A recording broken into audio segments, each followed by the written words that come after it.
ТМД елдеріндегі неотәңіршілік топтарға қайта қысқаша шолу. Құрметті тыңдарман, сіздерге таныстырылған ТМД аумағындағы тәңіршілік қозғалыстар жайлы тағы бір қысқаша шолу жасап өтсек. Себебі, келесі видеоларымызда біз сіздерге еліміздегі неотәңіршілік топтарды таныстыра бастаймыз. Олай болса өткен тақырыптарымызға бір шолу жасап шықсақ.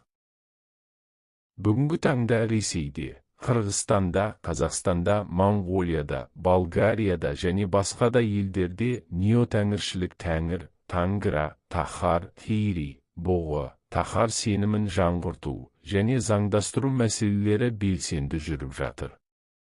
Бұл үрдістік КСРО ыдырағаннан кейін басталған этникалық өзіндік сананың жаңғыру процестерінің жандануы деп санаса, кейбір зерттеушілер кез келген қоғамның құндылықтарға негізделген өмір сүру, өзін-өзі сақтау, өзін-өзі бекіту тетіктерімен байланыстыруда.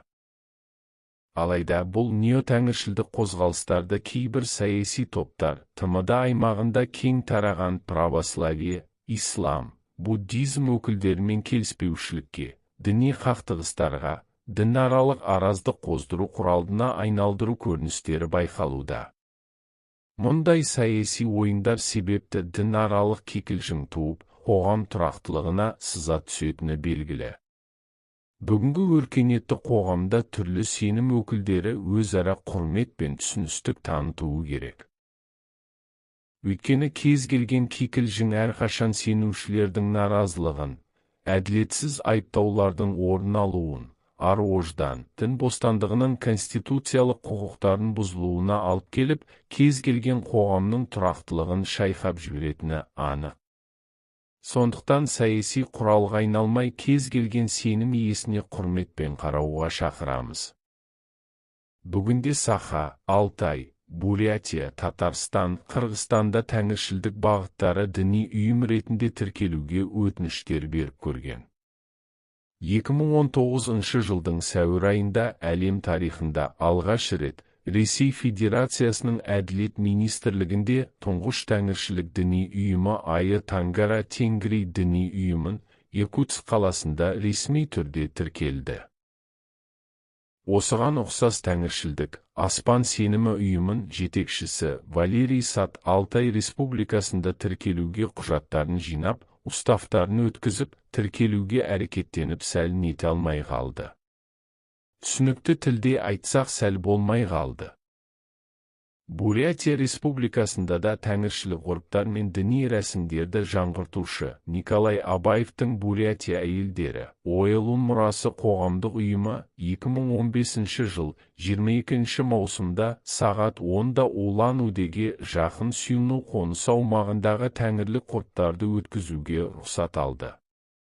Моңғолияда да тәңіршілік бақсылық ғұрыптарды қайта жаңғырту үшін Мөнх Тенгер Бөміргүл кітабының авторы, Моңғолдың аспан бақсысы Дондогин Бембадыр Дүнгер қоғамдық ұйымы арқылы тәңіршілдік дәстүрлерін қайта жаңғыртып жатыр.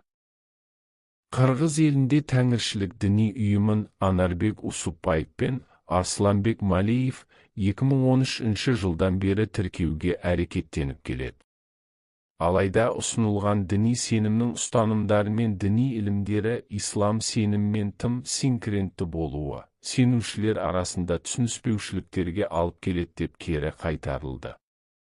Ал Қырғызстанда 2007 жылы Құт Орда қозғалысы, көшбасшы және рухани тәлімгер Жеңеш Дубашев, Бішкектің шетіндегі Казакова көшесінде көк тәңірге арнап құлшылық бастады.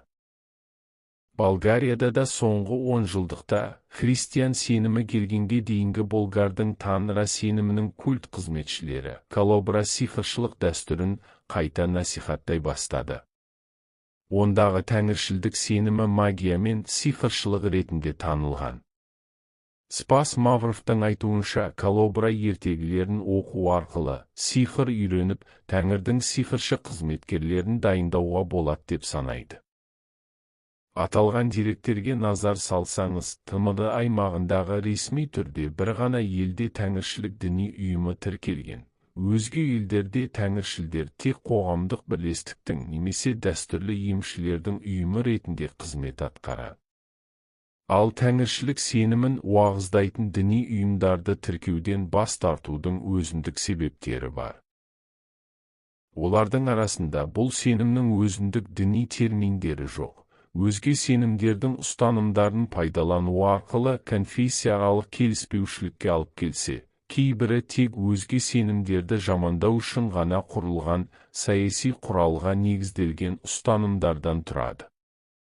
Ал келесі жолы сіздерге еліміздегі неотәңіршілдік топтарды таныстыруды бастаймыз. Бізбен бірге болыңыздар.